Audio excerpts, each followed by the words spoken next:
Today we are starting with the crystal field theory. आज हम लोग क्रिस्टल फील्ड थ्योरी स्टार्ट करेंगे। पिछले क्लास में हम लोग बताया था हाइब्रिडाइजेशन के बारे में, एक ट्रिक भी दिया था। ट्रिक में आप लोग एक करेक्शन कर लेंगे। कोऑर्डिनेशन नंबर 6 जिसका मैंने ट्रिक के अनुसार बताया था sp3d2 होगा, लेकिन इसके अलावा ये d2sp3 भी हो सकता है। ठीक है, अगर एक ऑप्शन दिया हुआ है तब तो ठीक है, आप इजी वे में सॉल्व कर सकते हैं। लेकिन अगर दोनों ऑप्शन में दिया हुआ है तब आपको निकालना ही होगा। ठीक है, आज हम लोग तो स्टार्ट करें क्रिस्टल फील्ड थ्योरी। इसमें हम लोग देखेंगे डी ऑर्बिटल्स के बारे में सबसे पहले। ठीक है, डी ऑर्बिटल्स देखिए, डी ऑर्बिटल्स दो होते हैं, एक T2z और एक EZ। ठीक है, आपने शायद बॉन्डिंग में पढ़ा भी होगा T2z और EZ। ठीक है, T2z में टोटल 3 होते हैं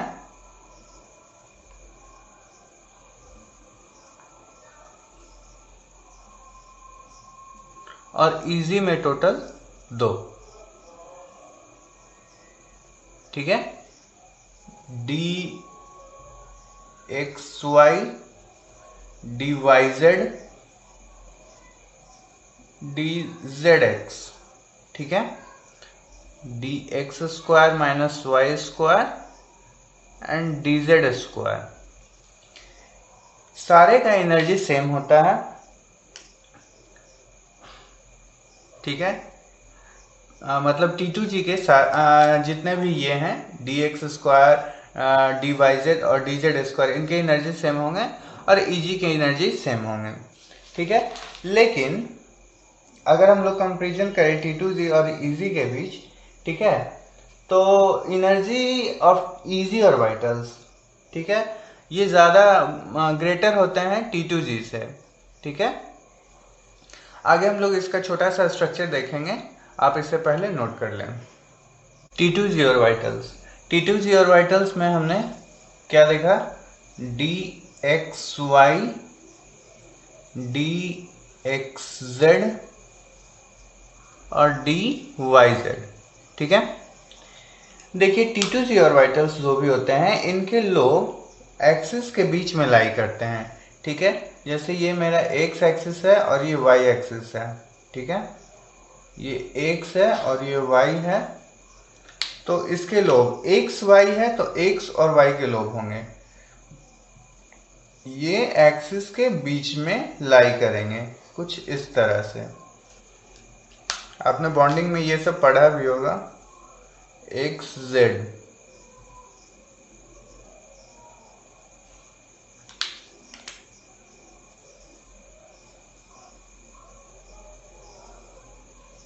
सॉरी, थोड़ा छोटा लोब बन गया है, आप ऐसा गलती ना करें, सारे इक्वल बनाएं। डी वाई जेड,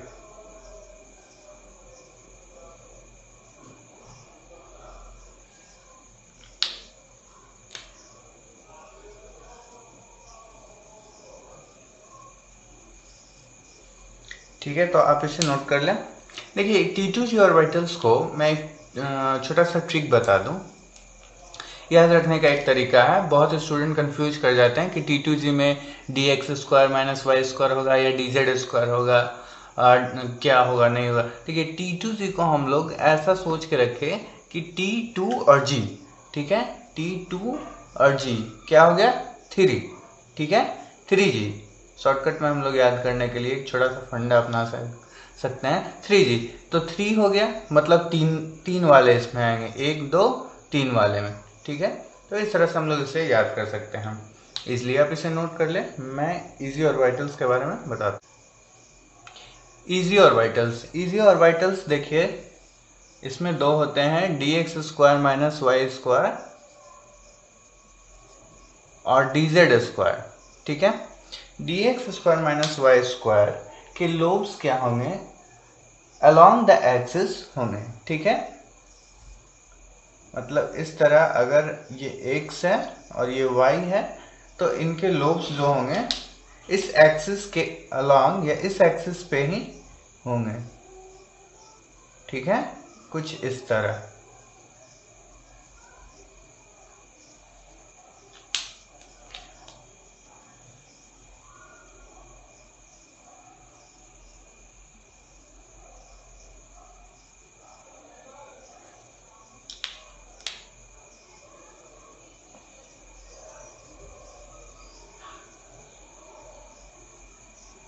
आप इसे अच्छे से नोट कर लें। Potential energy versus splitting of D orbital in octahedral field के ग्राफ को हम लोग समझते हैं, ठीक है। Potential energy versus splitting of D orbital in octahedral field.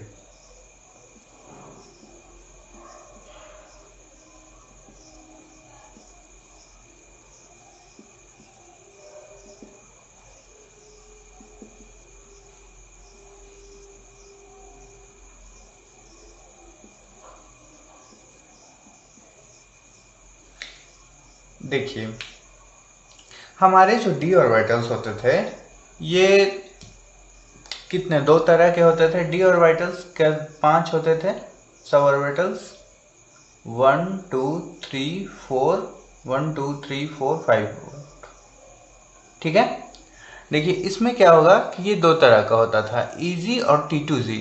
Easy में 2 होते थे और T2Z में 3, जैसा हमने अभी थोड़ी देर पहले पढ़ा, ठीक है। तो ये कुछ नहीं है, बिल्कुल इजी है। तो T2Z और इजी ऑर्बिटल्स दोनों के बीच कुछ ना कुछ एनर्जी का डिफरेंस होता है। इजी ऑर्बिटल्स के मैंने आपको बताया कि एनर्जी हाइयर होता है T2Z के ऑर्बिटल से, ठीक है। तो इसके एनर्जी डिफरेंस को हम लोग डेल नॉट से रिप्रेजेंट करते हैं, ठीक है। और इस एनर्जी को ही हम लोग कहते हैं CFSE, crystal field splitting energy, ठीक है। इसे हम लोग क्या कहते हैं? Crystal field splitting energy. मैं एक बार और बता दूं, देखिए डी ऑर्बिटल्स जो होते हैं ये दो तरह के हुए, इजी और T2Z। इजी ऑर्बिटल्स का एनर्जी हमेशा ज़्यादा होता है T2Z ऑर्बिटल्स के से, ठीक है। तो इन दोनों को एनर्जी का जो बीच का गैप है, एनर्जी डिफरेंस जो है, उसको डेल्टा नॉट से डिनोट करते हैं और इसी को हम लोग कहते हैं क्रिस्टल फील्ड स्प्लिटिंग एनर्जी, ठीक है। अभी आप इसे नोट कर लें, कुछ पॉइंट्स है इसे आप नोट कर लें। देखिए क्रिस्टल फील्ड थ्योरी में अभी हमने बताया कि इजी और T2Z ऑर्बिटल्स के बीच के एनर्जी डिफरेंस को हम लोग CFSE कहते हैं, क्रिस्टल फील्ड। इसे हम लोग क्रिस्टल फील्ड स्प्लिटिंग एनर्जी या हम लोग क्या कहते हैं, क्रिस्टल फील्ड स्टेबलाइजेशन एनर्जी, ठीक है। इसके बाद देखिए लिगेंड्स जिसके पास छोटा वैल्यू हो CFAC का, ठीक है, डेल्टा नॉट का, वैसे लिगेंड्स को हम लोग वीकर लिगेंड्स कहते हैं। और जिसके पास हाई वैल्यू हो इसे हम लोग स्ट्रॉन्गर लिगेंड कहते हैं। इसे आप नोट कर लें। देखिए मैं आपको सारी बातें नहीं करा रहा हूँ, क्योंकि मैं सारी बातें नोट कराऊंगा तो वीडियो काफ़ी लंबी हो जाएगी। आप कुछ पॉइंट्स NCERT से भी खुद से पढ़ सकते हैं, वो ज़रूरी भी होगा आपके लिए। ये है हमारे स्पेक्ट्रोकेमिकल सीरीज के लिगेंड्स, ठीक है। सबसे पहला मेरा लिगेंड्स है I-, जो कि एक वीक लिगेंड है, ठीक है। ये इंक्रीजिंग ऑर्डर में दिखाया गया आपको। सबसे स्ट्रांग है मेरे CO और CN, ठीक है। इन दोनों में भी सबसे स्ट्रांग है CO, ठीक है। इस तरह हम लोग CFSE के आधार पर लिगेंड्स को बांटते हैं स्ट्रांग और वीक लिगेंड्स में, ठीक है। तो ये बहुत ही इम्पोर्टेंट एक ऑर्डर है जिसे आप याद रखेंगे। जनरली देखिए जिसका ज़्यादा यूज़ है आप उसे बिल्कुल ध्यान में रखेंगे, जैसे CO है, CN है, EN है, H2O है, C2O4 2- COX में हम लोग कहते हैं, ठीक है। फ्लोरीन क्लोरीन ये NO3 माइनस ज़्यादा यूज़फुल है। वैसे तो आप ओवरऑल सबको याद रखने का कोशिश करें, लेकिन मेनली जो जो बार बार आता है कॉम्प्लेक्स कंपाउंड में उसे आप ज़रूर याद रखें। इस पे कुछ क्वेश्चंस भी पूछे जाते हैं, जैसे कि किसका वेवलेंथ के आधार पे कौन लाइट एब्जॉर्बिंग है कौन नहीं है। तो सिंपली आप ये एक्चुअली में मेरा दिया हुआ है क्या, एनर्जी, ठीक है। तो अगर आपसे वेवलेंथ पूछे तो E बराबर hc/λ, ठीक है, इससे आप लोग निकाल सकते हैं। आगे मैं इस पे क्वेश्चंस भी करवाऊंगा, देन आपको क्लियर हो जाएगा कि हम लोग किस तरह निकाल सकते हैं। अभी आप इसे नोट कर लें। नेक्स्ट टॉपिक है हमारा distribution of d electrons in T2z orbitals and Eg orbitals in octahedral complex.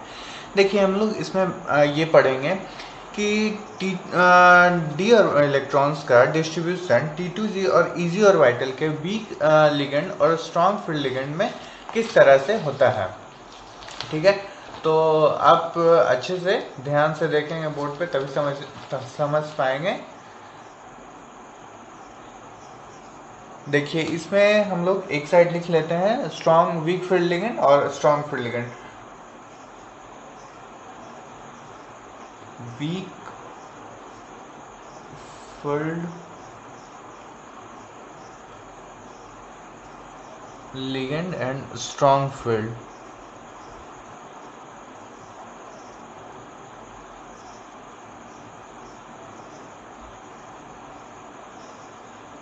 आप इसे बहुत अच्छे से ध्यान से देखें, ये बहुत ही इम्पोर्टेंट है। अगर आप समझ नहीं पाए तो एक क्वेश्चन आप गवा देंगे, तो इसलिए आप इसे बिल्कुल अच्छे से देखें, ध्यान से देखें, ठीक है।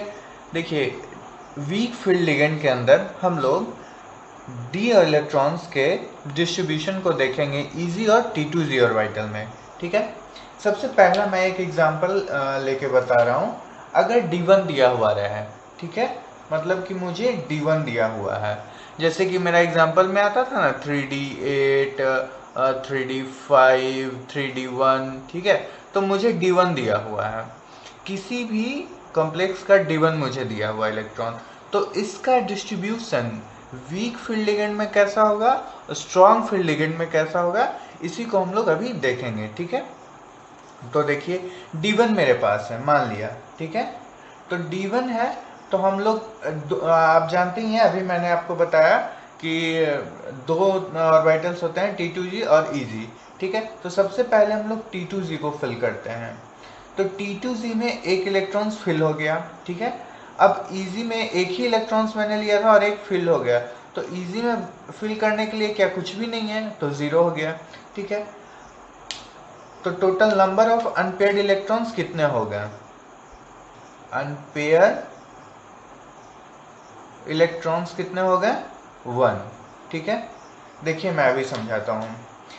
T2z और Eg, ठीक है, मुझे एक इलेक्ट्रॉन दिया गया है जिसका डिस्ट्रीब्यूशन मुझे किसी वीक फील्ड लिगेंड में बताना है, ठीक है।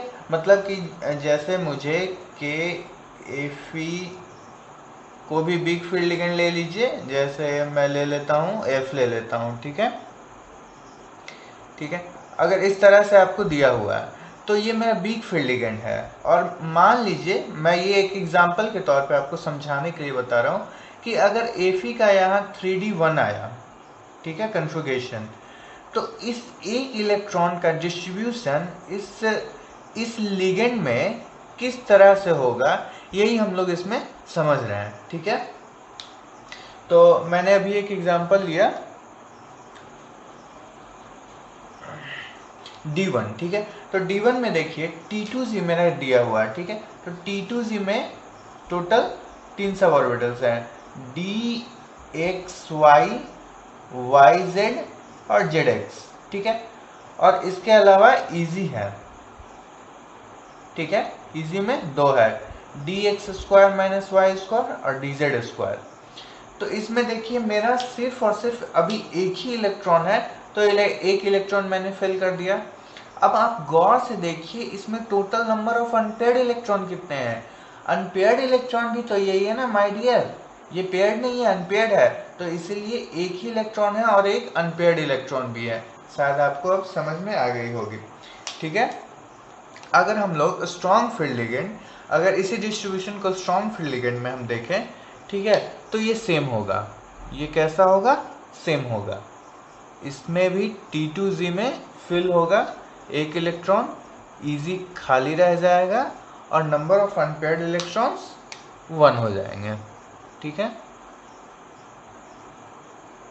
अनपेयर्ड इलेक्ट्रॉन्स कितने हो जाएंगे? 1। आप इसे नोट करें, मैं दूसरा एग्जांपल देता हूं।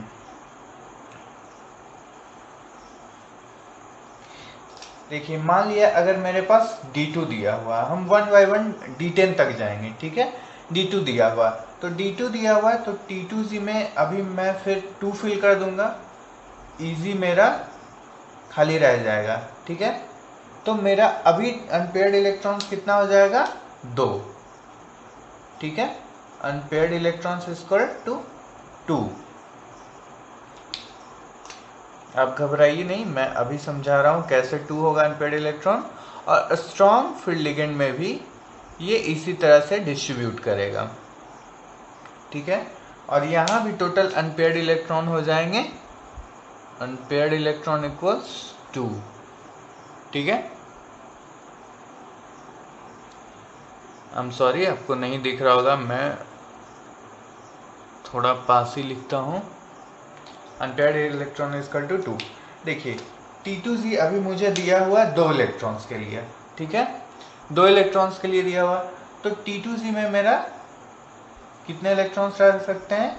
6। ठीक है, DXY, DYZ, ठीक है, DZX, और इजी में 2। तो अभी 2 इलेक्ट्रॉन्स हैं, तो आप पहले से एटॉमिक स्ट्रक्चर में शायद पढ़ चुके होंगे इलेक्ट्रॉन को हम लोग कैसे फिल करते हैं 1 बाय 1। ठीक है, तो 1 1 2, तो 2 इलेक्ट्रॉन्स हुए, DXY या DYZ या किसी में भी आप रख सकते हैं। ठीक है, और total number of unpaired electron कितने हो गए? गौर कीजिए, ये दोनों जो है दोनों अनपेयर्ड है। ठीक है, इसलिए टोटल नंबर ऑफ अनपेयर्ड कितने हो गए? 2। ठीक है, इसी तरह मेरा स्ट्रॉन्ग फील्ड लिगेंड में भी इसका डिस्ट्रीब्यूशन हुआ। आप नोट करते चलिए साथ में। नेक्स्ट एग्जांपल है मेरा D3।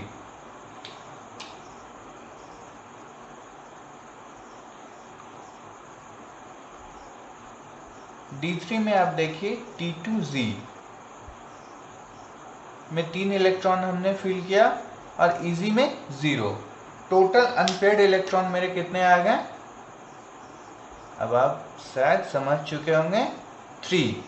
ठीक है, इसी तरह अगर स्ट्रॉन्ग फील्ड लिगेंड में हम डिस्ट्रीब्यूशन देखें तो इसके भी T2Z में 3 और इजी खाली रह जाएगा। ठीक है, और नंबर ऑफ अनपेयर्ड इलेक्ट्रॉन्स कितने हो जाएंगे? 3। ठीक है, D4 अब हम देखते हैं। ठीक है, D4 में देखिए माय डियर क्या होगा, आप इसे नोट कर लें। D4 में क्या होगा? T2Z जो है मेरा, ठीक है, इसमें 3 इलेक्ट्रॉन्स आएंगे एक एक करके। ठीक है, और एक इजी में फिल हो जाएंगे, और total number of unpaired electron कितने हो जाएंगे? 4। ये वीक फील्ड लिगेंड में। लेकिन स्ट्रॉन्ग की जब मैं बात करूं तो स्ट्रॉन्ग में देखिए क्या होगा, स्ट्रॉन्ग का T2Z में टोटल 4 इलेक्ट्रॉन फील्ड हो जाएंगे। ठीक है, और इजी वापस खाली रह जाएगा। यहीं देखिए एक बहुत बड़ा अंतर है कि स्ट्रॉन्ग फील्ड लिगेंड में क्या हुआ कि ये T2Z में ही 4 इलेक्ट्रॉन फील्ड डिस्ट्रीब्यूट कर दिए गए, फील्ड कर दिए गए। लेकिन वीक फील्ड लिगेंड में अगर डिस्ट्रीब्यूशन देखा जाता तो 3 और 1 रहता। ठीक है, 3 T2Z में और 1 इजी में। लेकिन स्ट्रॉन्ग फील्ड लिगेंड में क्या हुआ, T2Z में 4 और इजी मेरा खाली रह गया। इससे आप अभी गौर से समझेंगे, बिल्कुल ध्यान से। अगर आप ये नहीं समझते हैं तो आगे क्वेश्चन आप जरूर गलत कर देंगे, इसलिए आप अभी गौर से समझे इसको, बिल्कुल इसे लाइटली ना लें। अभी total number of unpaired electron कितना हो गया? 2। ठीक है, अनपेयर्ड इलेक्ट्रॉन इक्वल्स 2। अभी मैं आप इसे फटाफट नोट कर ले, मैं D4 के बारे में आपको समझाता हूँ।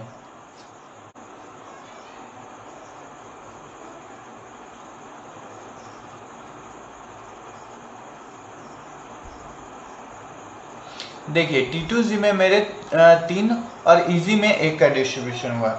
ये वीक फील्ड लिगेंड में क्या होता है कि नॉर्मली जैसे हम लोग इलेक्ट्रॉन को फिल करते हैं, ठीक है ना, वैसे ही फिल होता है। लेकिन स्ट्रॉन्ग फील्ड लिगेंड में क्या होगा कि थोड़ा अलग हो जाएगा इसका डिस्ट्रीब्यूशन। देखिए इसमें हम लोग टोटल 6 और इसमें हम लोग 4 रख सकते हैं। तो सिंपली क्या हुआ, मेरे टोटल 4 मिले थे, तो मुझे 4 इलेक्ट्रॉन था, तो मैंने सिंपली भरा 1 2 3 एंड 4। ये क्या है, DXY DYZ DXZ, आप किसी को भी कोई भी नाम दे सकते हैं। और ये हो गया DX² माइनस Y² और DZ², ठीक है। तो टोटल कितना हुआ है, EZ में 3 और T2Z में 3 और EZ में 1, ठीक है, तो 4 हो गया। अभी नंबर ऑफ अनपेयर्ड इलेक्ट्रॉन्स आप गौर से देखिए, ये चारों जो इलेक्ट्रॉन्स है चारों अनपेयर्ड हैं, ठीक है। तो इसीलिए इसमें क्या हुआ, अनपेयर्ड इलेक्ट्रॉन्स जो हो गए, अनपेयर्ड इलेक्ट्रॉन्स हो गए थे 4, ठीक है। लेकिन अगर स्ट्रॉन्ग फील्ड लिगेंड की हम लोग बात करें, तो स्ट्रॉन्ग फील्ड लिगेंड में मेरा क्या हुआ था कि ये जो मेरे T2Z थे, ठीक है, और EZ ऑर्बिटल, तो T2Z ऑर्बिटल में मेरे टोटल 4 इलेक्ट्रॉन फिल हो गए, ठीक है। आप समझ पा रहे हैं, DXY DZX DYZ, ठीक है, और DX² माइनस Y² DZ²। तो इसमें क्या होता है, स्ट्रॉन्ग फील्ड लिगेंड में क्या होता है कि इसमें एक पेयरिंग हो जाता है, ठीक है, और 2 ही अनपेयर्ड इलेक्ट्रॉन रहते हैं, और इसका EZ क्या होगा, पूरा का पूरा वैकेंट, ठीक है, EZ इसका 0। तो यही डिस्ट्रीब्यूशन का अंतर है। मेरा T2Z इसमें क्या हो जाएगा, T2Z में 4 इलेक्ट्रॉन हो जाएंगे और EZ मेरा टोटल वैकेंट हो जाएगा, और इसमें अनपेयर्ड इलेक्ट्रॉन कितने हो जाएंगे, अनपेयर्ड इलेक्ट्रॉन हो जाएंगे मेरे 2। जबकि मेरे वीक फील्ड लिगेंड में इसी D4 का ही डिस्ट्रीब्यूशन कैसा था, अनपेयर्ड इलेक्ट्रॉन इसमें टोटल मेरे थे 4 और मेरा डिस्ट्रीब्यूशन था T2Z का 3 और EZ का 1, ठीक है। तो आप ये डिफरेंस समझ रहे हैं अच्छे से, आप इसे नोट करें। नेक्स्ट है मेरा D5। देखिए D5 में क्या होगा, वीक फील्ड लिगेंड में तो कोई प्रॉब्लम ही नहीं है मुझे। वीक फील्ड लिगेंड में T2Z में टोटल इसलिए पहले 3 इसमें भर लेने हैं, तो 3 इसमें हो गया और EZ में 2, ठीक है, 3 2 5। Total number of unpaired electron कितने हो जाएंगे, 5। अनपेयर्ड इलेक्ट्रॉन कितने हो गए, 5, ठीक है। लेकिन अगर हम लोग स्ट्रॉन्ग फील्ड लिगेंड की बात करें, ठीक है, तो इसमें T2Z में टोटल 5 इलेक्ट्रॉन आ जाएंगे और EZ फिर से खाली रह जाएगा, ठीक है, और number of unpaired electrons equals 1 हो जाएगा, ठीक है। समझ पा रहे हैं आप, इसमें क्या होगा, total number of unpaired electron 5 और इसमें 1 हो जाएगा। इसी तरह अगर हम लोग D6 की बात करें, तो T2Z 4 और EZ 2, ठीक है, और इसमें number of unpaired electrons equals 4 हो जाएंगे।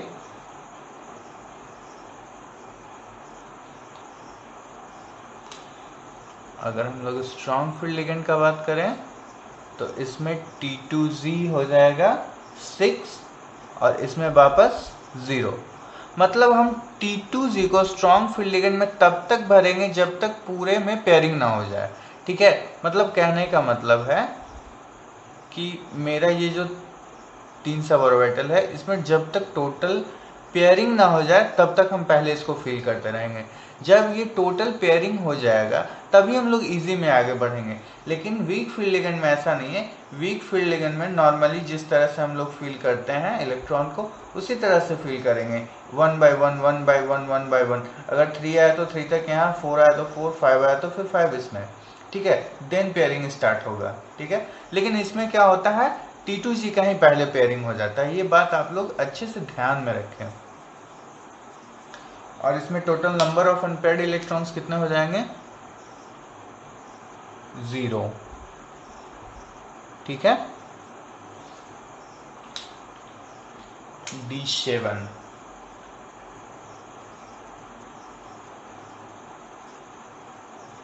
D7 में T2G का डिस्ट्रीब्यूशन 5 हो जाएगा और EG का डिस्ट्रीब्यूशन 2 हो जाएगा, ठीक है। टोटल अनपेयर्ड इलेक्ट्रॉन्स इसमें हो जाएंगे 3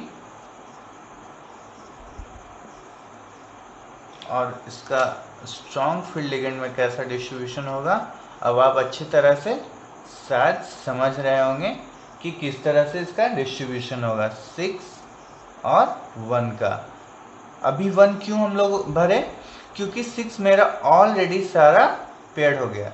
यहाँ देखिए स्टूडेंट गौर से, ये क्या हो गया, टोटल पेयर्ड हो गया। अब मुझे इसमें मैक्सिमम मैंने फिल कर दिया, डिस्ट्रीब्यूट कर दिया। अब इससे ज़्यादा हम लोग नहीं कर सकते हैं। देन अब हम इजी में एक इलेक्ट्रॉन को फिल करेंगे। अब देखिए यहाँ total number of unpaired electron कितने हैं, 1। लेकिन यहाँ अगर हम लोग बात करें वीक फील्ड लिगेंड का, हम लोग बात करें तो इसमें देखिए, इसमें हम लोग 1 by 1 भरे, 1 2 3 4 5, ठीक है, 6 7। तो टोटल मेरे अनपेयर्ड इलेक्ट्रॉन कितने आ गए, 1 2 3। लेकिन यहाँ अनपेयर्ड इलेक्ट्रॉन कितना आ रहा, ओनली ऑन 1। तो total number of unpaired electron कितने आ गए, 1। Unpaired electron equals 1।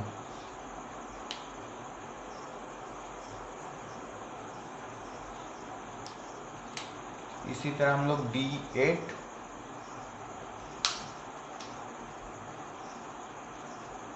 D8 में क्या हो जाएगा, T2G हो जाएगा मेरा 6 और EG मेरा हो जाएगा 2, ठीक है। अनपेयर्ड इलेक्ट्रॉन्स 2 हो जाएंगे। और इसका अगर हम लोग वीक स्ट्रॉन्ग लिगेंड का अगर बात करें तो T2G मेरे हो जाएंगे 6 और EG 2, अनपेयर्ड इलेक्ट्रॉन्स 2।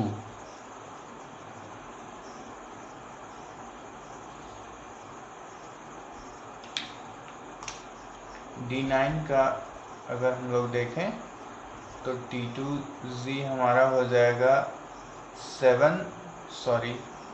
6 और EG हो जाएगा हमारा 3। Total number of unpaired electrons equals 3। तो sorry, total number of unpaired electrons 1 हो जाएंगे।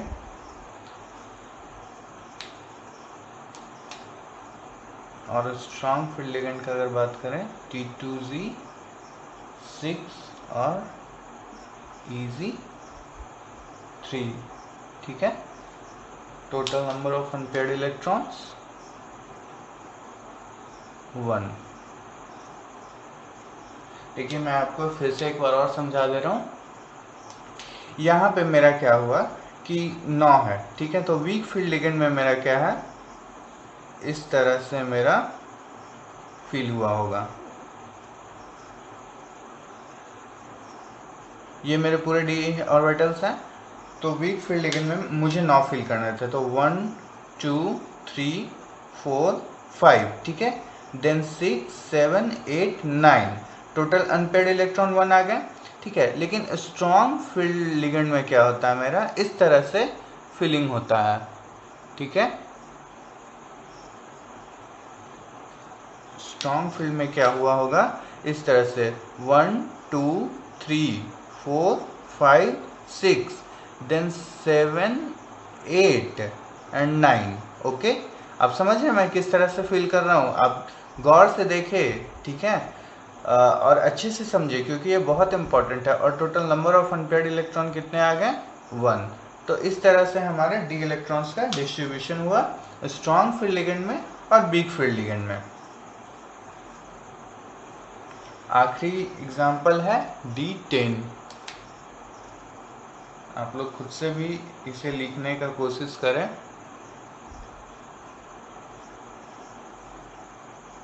मैं यहाँ लिख दे रहा हूँ, आप इसे नोट कर लें। आखिरी एग्जाम्पल है मेरा D10।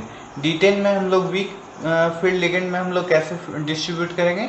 T2Z में टोटल 6 और EZ में मेरा टोटल 4, ठीक है। अब अनपेयर्ड इलेक्ट्रॉन्स एक भी नहीं रहे, ठीक है। लेकिन अगर स्ट्रॉन्ग फील्ड लिगेंड का हम बात करें तो इसमें क्या हो गया? T2Z 6 और EZ 4 सेम रहेगा, ठीक है। और अनपेयर्ड इलेक्ट्रॉन्स इक्वल्स 0, ठीक है। तो आप इसे नोट कर ले, ये बहुत इंपॉर्टेंट है और आप खुद से भी इसे एक बार लिख के अच्छे से समझने का कोशिश करें, क्योंकि जब तक आप इसे अच्छे से नहीं समझेंगे आप क्वेश्चन नहीं कर पाएंगे, ठीक है। आप इसे नोट कर लें, मैं आगे बढ़ता हूँ। एक छोटा सा क्वेश्चन है मेरा, which of the following cyano complex exhibit the lowest value of paramagnetic behaviour. देखिए इन सारे ऑप्शन में से मुझे ये बताना है कि किसके सबसे लोएस्ट वैल्यू है पैरामैग्नेटिक बिहेवियर के। पैरामैग्नेटिक हम लोग किसे कहते हैं? मैं आपको फिर से याद दिला दूं, पैरामैग्नेटिक हम उसे कहते हैं जिसमें total number of unpaired electron minimum हो, ठीक है। मतलब वैसे तो हम पैरामैग्नेटिक उसे कहते हैं जिसमें अनपेयर्ड इलेक्ट्रॉन पाया जाता हो, ठीक है, लेकिन मिनिमम अनपेयर्ड इलेक्ट्रॉन हो, तो इसका लोएस्ट वैल्यू हो गया, ठीक है। अनपेयर्ड इलेक्ट्रॉन होगा तो इसे हम लोग क्या कहेंगे? पैरामैग्नेट, ठीक है। लेकिन पैरामैग्नेट का वैल्यू कब हाई होगा? जब number of electron unpaired electron ज़्यादा होगा, ठीक है, समझ पा रहे हैं। जब नंबर ऑफ अनपेयर्ड इलेक्ट्रॉन ज़्यादा होगा तभी तो पैरामैग्नेट का वैल्यू हाई होगा। लेकिन मुझे पूछा क्या जा रहा है? लोएस्ट वैल्यू ऑफ पैरामैग्नेट, ठीक है। तो लोएस्ट वैल्यू का मतलब क्या? कि नंबर ऑफ अनपेयर्ड इलेक्ट्रॉन एकदम बिल्कुल कम हो, ठीक है। तो आइए इस क्वेश्चन को हम लोग कैसे करते हैं देखते हैं। देखिए सबसे पहले तो हमने आपको बताया था कि पारा और डायामैग्नेट कैसे हम लोग निकालते हैं। तो हम लोग सिंपली इसका हाइब्रिडाइजेशन निकालते हैं, नंबर ऑफ अनपेयर्ड इलेक्ट्रॉन को देखते हैं। अगर अनपेयर्ड इलेक्ट्रॉन है तो ये पैरामैग्नेटिक है और नहीं है तो अदरवाइज ये डायामैग्नेटिक है। आप इसे निकालेंगे तो ये सारा पैरामैग्नेटिक प्रॉपर्टी शो करेगा, ठीक है। ये चारों ऑप्शन पैरामैग्नेटिक प्रॉपर्टी शो करेगा। तो भैया प्रॉब्लम है कि हम किसे लोएस्ट वैल्यू मानेंगे, किसे हाईएस्ट वैल्यू मानेंगे। तो देखिए सबसे पहले आपको क्या करना है कि इसमें सबसे फर्स्ट स्टेप में क्या करना है कि आपको ये पकड़ना है कि ये strong ligand compound complex compound है या वीक लिगेंड है, ठीक है। तो आपको मैंने स्पेक्ट्रोकेमिकल सीरीज इसलिए बताया कि आप स्ट्रॉन्ग और वीक लिगेंड में डिफरेंस समझ सको। तो अब देखिए सारे में कॉमन है और CN है, ठीक है। दैट मीन्स सब में स्ट्रॉन्ग लिगेंड है, ठीक है, सारे में कैसा है? स्ट्रॉन्ग लिगेंड है। अब हम लोग क्या करेंगे? 1 बाय 1 सब में देखेंगे नंबर ऑफ अनपेयर्ड इलेक्ट्रॉन निकाल के, ठीक है। क्या करेंगे? सबसे पहले हमें फर्स्ट स्टेप में हमें क्या करना होगा कि लिगेंड को पहचानना होगा, ठीक है, लिगेंड फाइंड करना होगा। सेकंड स्टेप में मुझे क्या करना होगा?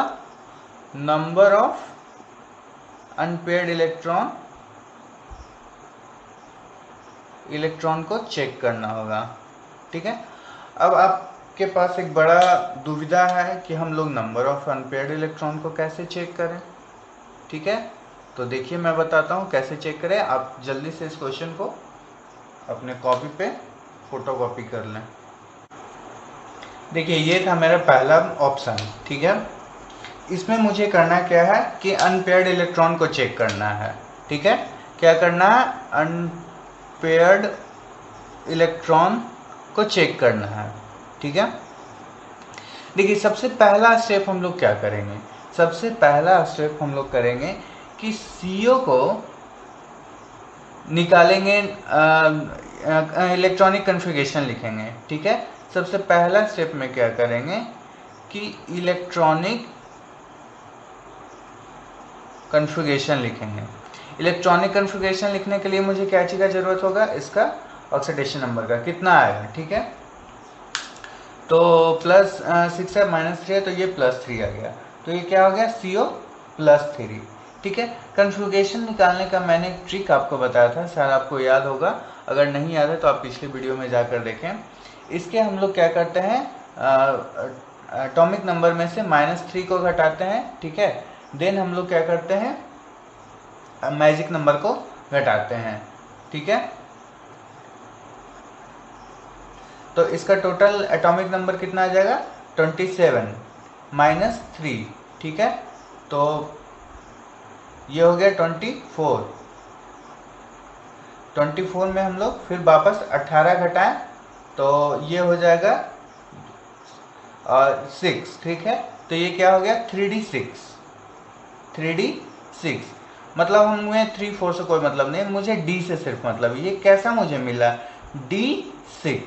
कैसा मिला माय डियर, D6। ये मेरा पहला स्टेप हो गया। इलेक्ट्रॉनिक कन्फिगरेशन से मुझे मिल जाएगा कि D6 आएगा, D4 आएगा, कैसा आएगा। ठीक है, ये मुझे मिल जाएगा।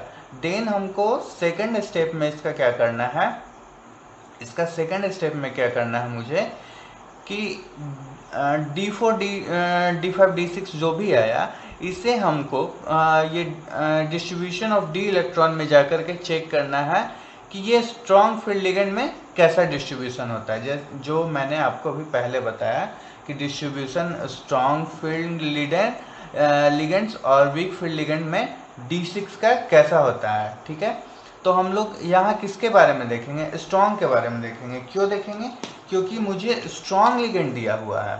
ठीक है, क्या दिया हुआ है, स्ट्रॉन्ग लिगेंड दिया हुआ है, तो स्ट्रॉन्ग लिगेंड का D6 का डिस्ट्रीब्यूशन हम देखेंगे। ठीक है, तो स्ट्रॉन्ग लिगेंड का D6 का डिस्ट्रीब्यूशन अभी मैंने आपको बताया, तो अब जल्दी से वीडियो को पॉज करके और खुद से लिखने का कोशिश करें। ठीक है, मैं अभी आपको बताता हूँ। T2Z4 T2Z6 and EZ0। ठीक है, ये था मेरा स्ट्रॉन्ग का। ठीक है, और वीक का क्या था, वीक का मैं नीचे लिख दे रहा हूँ, T2G4 और इजी था मेरा 2। इजी था मेरा 2। तो इसमें नंबर ऑफ अनपेयर्ड इलेक्ट्रॉन्स कितने हुए, T2G6 और EZ0, इसमें कितने हुए, आप गौर से देखिए। ये स्ट्रॉन्ग वाला है। ठीक है, ये स्ट्रॉन्ग वाला है क्योंकि ये स्ट्रॉन्ग का मुझे निकालना है, और ये वीक वाला है। ठीक है, तो वीक तो मुझे लिगेंड है नहीं, स्ट्रॉन्ग लिगेंड है, तो मुझे स्ट्रॉन्ग का काम है, वीक का मैं इरेज कर देता हूँ। ठीक है, तो देखिए इसमें क्या था मेरा, किस तरह से डिस्ट्रीब्यूशन था D6 का स्ट्रॉन्ग लिगेंड में, T2G6 और EZ0, दैट मीन्स T2G6 और EZ0, 1 2 3 4 5 6। आप गौर से देखिए, यहाँ कोई भी अनपेयर्ड इलेक्ट्रॉन्स नहीं है। अनपेयर्ड इलेक्ट्रॉन्स कितने हैं यहाँ पे, 0। ठीक है, तो पहला ऑप्शन का मुझे निकल गया कि पहला ऑप्शन का अनपेयर्ड इलेक्ट्रॉन कितना है, 0 है।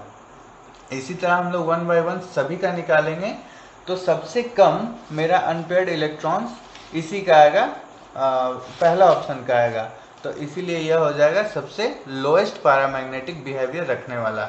आप 1 बाय 1 करके सारे ऑप्शन का निकालें, वीडियो को पॉज करके। सेकेंड ऑप्शन था मेरे पास FeCN6 3-। ठीक है, अब इसमें क्या करना है, अनपेयर्ड इलेक्ट्रॉन ही हमें फाइंड करना है। अनपेयर्ड इलेक्ट्रॉन फाइंड करने के लिए क्या करना था, सबसे पहले इसका निकालना था। ठीक है, तो ये +3 हो जाएगा, समझ रहे हैं, ये +3 हो जाएगा। तो आयरन का टोटल हम लोग क्या करेंगे, एटॉमिक नंबर में से हम लोग ऑक्सीडेशन घटा देंगे -3, तो इसका एटॉमिक नंबर कितना आ जाएगा, 26 में हम लोग 3 घटा दिए, 23, 18 घटा दिए, 18, 2 20 और 3 25, ठीक है। 3D5 ये कितना आ गया, D5 का हम लोग को देखना है डिस्ट्रीब्यूशन किस में, स्ट्रॉन्ग फील्ड लिगेंड में, ठीक है। स्ट्रॉन्ग फील्ड लिगेंड में अगर हमको देखना है तो हम लोग देखेंगे D5 का डिस्ट्रीब्यूशन कैसा था स्ट्रॉन्ग फील्ड लिगेंड में, ठीक है। स्ट्रॉन्ग फील्ड लिगेंड में हम लोग क्या करते थे, ये हो गया मेरा T2G और ये हो गया EG। मुझे 5 इलेक्ट्रॉन्स बढ़ने हैं। अब गौर से देखिए 5 इलेक्ट्रॉन्स तो कैसे फिल करते हैं। आप अगर नहीं सीखेंगे ये तो आपसे क्वेश्चन नहीं बनेगा। देखिए सबसे पहले हम लोग T2G को फिल करते हैं, 1 2 3 4 5, ठीक है। Total number of unpaired electron कितने हो गए, 1, ठीक है। तो इसमें अनपेयर्ड इलेक्ट्रॉन्स कितने आ गए, 1, ठीक है। इसके पहले वाले ऑप्शन में कितने आए थे, 0। नेक्स्ट ऑप्शन की ओर हम लोग बढ़ते हैं, आप इसे फटाफट नोट करें।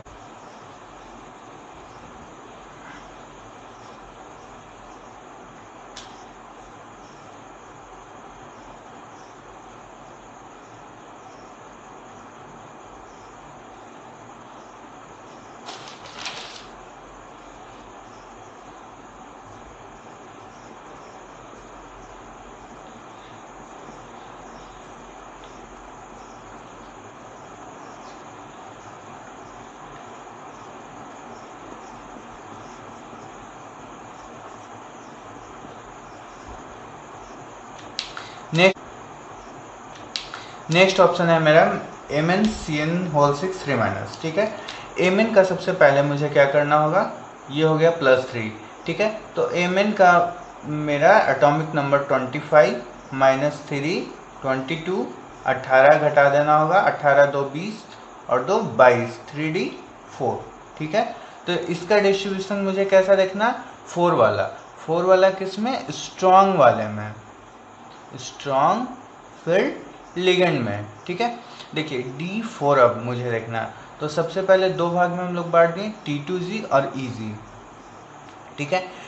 स्ट्रॉन्ग वाले में क्या होता है, जब तक T2G पूरे अच्छे से फिल ना हो जाए तब तक EG में हम नहीं डालेंगे। तो 1 2 3, ठीक है, 4। Total number of unpaired electrons कितने आ गए, अनपेयर्ड इलेक्ट्रॉन्स कितने आ गए, 2, ठीक है। अब देख रहे होंगे सबसे पहला का 0 आया, फिर 1 आया, फिर 2 आया। आप इसे नोट करें, मैं नेक्स्ट एग्जांपल दे रहा हूँ। ऑप्शन डी मेरा क्या था, CrCN6 3-, ठीक है। अब आप इसे, ये आपकी ड्यूटी है, आप इसे निकालेंगे। मैं आंसर बता देता हूँ, अनपेयर्ड इलेक्ट्रॉन्स टोटल 3 आएगा, ठीक है। आप ऑनेस्टली इसे निकालेंगे और कमेंट सेक्शन में ज़रूर कमेंट करेंगे। अगर आपको कोई प्रॉब्लम हो तो भी, और निकल जाए तो भी आप लोग कमेंट करें, अच्छा लगेगा। इस तरह के कुछ क्वेश्चंस इस कंसेप्ट से सॉल्व किए जाते हैं। ऐसे बहुत सारे क्वेश्चन हैं जो कि AIEEE और मेडिकल में पूछा है। मैं सारे क्वेश्चंस को नहीं दे सकता क्योंकि वीडियो बहुत लंबा हो जाएगा। आप लोग जाएं क्वेश्चन बैंक्स में देखें और सारे क्वेश्चन को सॉल्व करें। ये कंसेप्ट सीखने के बाद आप, मुझे उम्मीद है कि आप सारे क्वेश्चंस को विदिन 1-2 मिनट्स के अंदर ईजी वे में कर सकते हैं। Okay, thank you.